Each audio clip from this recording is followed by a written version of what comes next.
Hello friends, welcome to my channel. आज આપણે બનાવીશું દૂધીના થેપલા। જો તમે મારી ચેનલ પર નવા હો તો મારી ચેનલને સબસ્ક્રાઈબ કરજો, જેથી આવનારી નવી વિડીયોની નોટિફિકેશન તમને સૌથી પહેલાં મળી શકે। તો ચાલો આપણે રેસીપી સ્ટાર્ટ કરીશું। તો સૌપ્રથમ આપણે આ રીતે એક કૂણી દૂધી લેવાની છે। દૂધી બહુ જાડી ના હોય એ વાતનું ધ્યાન રાખીશું, અને દૂધી એકદમ સરસ આ રીતે લીલીછમ હોય એવી આપણે દૂધીની પસંદગી કરવાની છે। અને આપણે આમાં કૂણી દૂધી લેવાની છે, બહુ જાડી હોય એવી બિયાવાળી દૂધી નથી લેવાની। તો અહીંયા મેં લગભગ 250 ગ્રામ જેટલી આ દૂધી છે। દૂધીને આપણે સારી રીતે ધોઈને ઉપરનો અને નીચેનો ભાગ આપણે કટ કરી લેવાનો છે। પછી આપણે દૂધીને છોલી લેવાની છે, અને આ રીતે દૂધીને આપણે 3 પીસ કરીશું। તો દૂધીમાં બિયાનો ભાગ ના હોય એવી દૂધી આપણે પસંદગી કરવાની છે। તો આ દૂધી આપણે એકદમ કૂણી છે, આમાં બિયાનો લગભગ બિલકુલ ભાગ નથી। હવે આપણે દૂધીને આ રીતે લાંબી લાંબી સ્ટ્રીપમાં કટ કરી લેવાની છે। અને જો તમને તમારી દૂધીમાં બિયાનો ભાગ જણાય તો નાઈફની મદદથી એ ભાગ થોડો રિમૂવ કરી દેવાનો। હવે આપણે દૂધીને નાના ટુકડા કરીને મિક્સી જારમાં એડ કરી દઈશું। સાથે સાથે આપણે એમાં બીજા મસાલા પણ આપણે એડ કરવાના છે। તો દૂધીના આ રીતે નાના ટુકડા કરી લેવાના છે।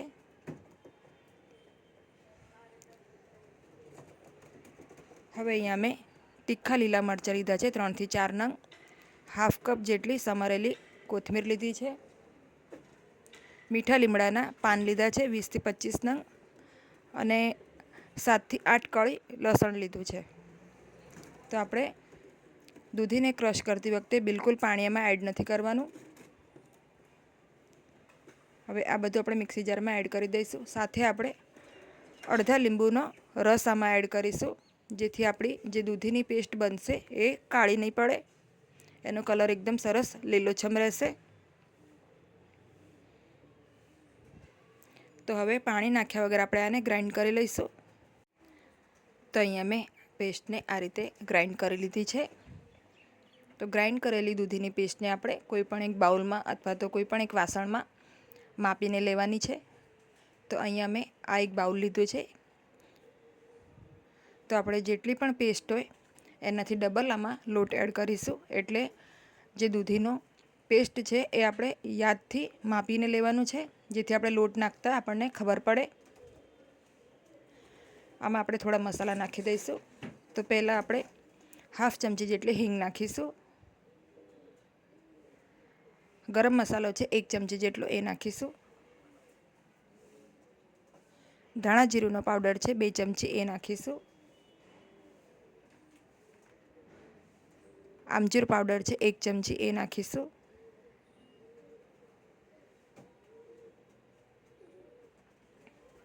સ્વાદ પ્રમાણે મીઠું નાખી દઈશું।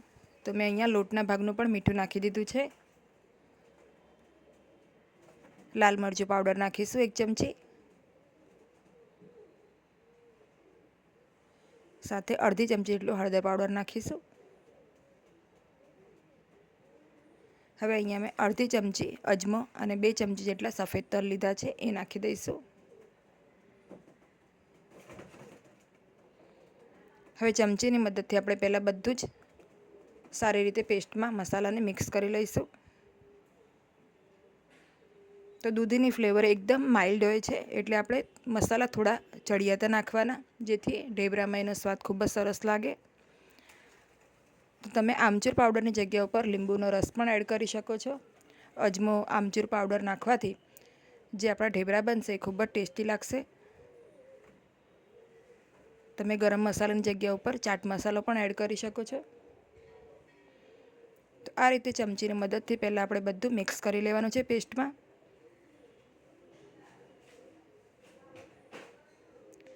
હવે અહીંયા મેં દૂધીની પેસ્ટ જે બાઉલથી માપી હતી એ જ બાઉલની મદદથી આપણે અહીંયા એનાથી ડબલ એટલે કે 2 બાઉલ ભરીને મેં અહીંયા ઘઉંનો લોટ લીધો છે। હવે મોણ માટે આપણે આમાં 2 ટેબલસ્પૂન જેટલું તેલ નાખીશું, અને હાથેથી બધું મિક્સ કરી લઈશું। અને એકદમ સરસ આપણે આનો જેમ પરાઠા માટેનો લોટ હોય છે એ રીતે લોટ બાંધી લઈશું.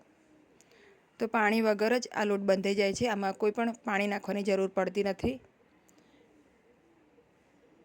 તો અહીંયા મેં આ રીતનો લોટ બાંધી લીધો છે. હવે આપણે આ લોટને એકદમ સ્મૂથ કરવાનો છે. તો આપણે આ લોટને સારી રીતે મસળીને એકદમ સરસ સ્મૂથ કરવાનો છે.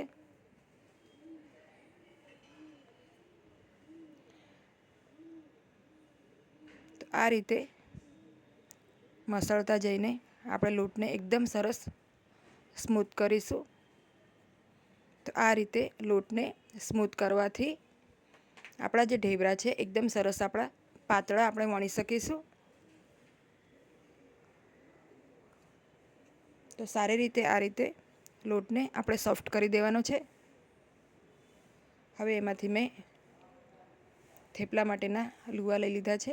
જેમ આપણે રોટલી માટેના લુવા હોય છે એ સાઇઝના આપણે લુવા કરવાના છે. અટામણ માટે આપણે થોડો કોરો લોટ લઈશું અને આ રીતે એકદમ પાતળા સરસ થેપલા આપણે વણી લેવાના છે. તો જેમ આપણે રોટલી વણીએ છીએ બસ એ જ સાઇઝના અને એટલી થિકનેસવાળા પાતળા એકદમ સરસ આપણે થેપલા વણીશું. તો તવીને ગરમ કરી લીધી છે મેં.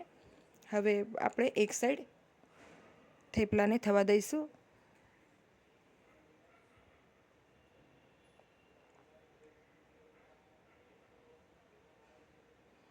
હવે આ રીતે એક વખત પલટાવી લઈશું અને બીજી સાઈડથી પણ એને થોડી વાર થવા દઈશું.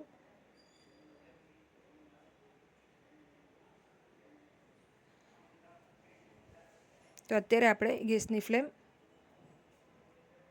લો રાખવાની છે. આ રીતે આપણે તેલ લગાડી દઈશું 1 ચમચી જેટલું.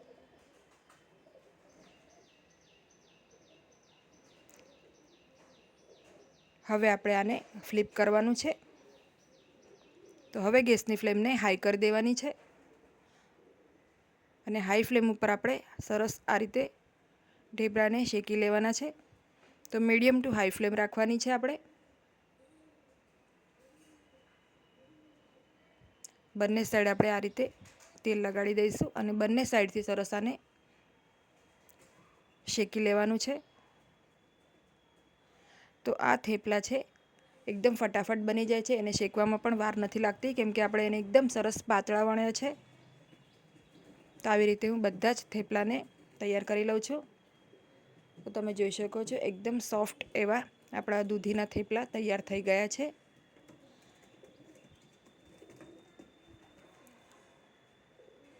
તો આ થેપલા એકદમ સોફ્ટ બને છે. તમે આને ચા કોફી સાથે અથવા દહીં સાથે પણ સર્વ કરી શકો છો. અથાણા સાથે પણ તમે એને સર્વ કરી શકો છો. અહીંયા મેં મરચાંના અથાણા સાથે એને સર્વ કર્યું છે. તો જો તમને મારી આજની આ રેસીપી ગમી હોય તો વિડીયોને લાઈક અને શેર કરજો અને મારી ચેનલને સબસ્ક્રાઈબ કરજો. Thanks for watching.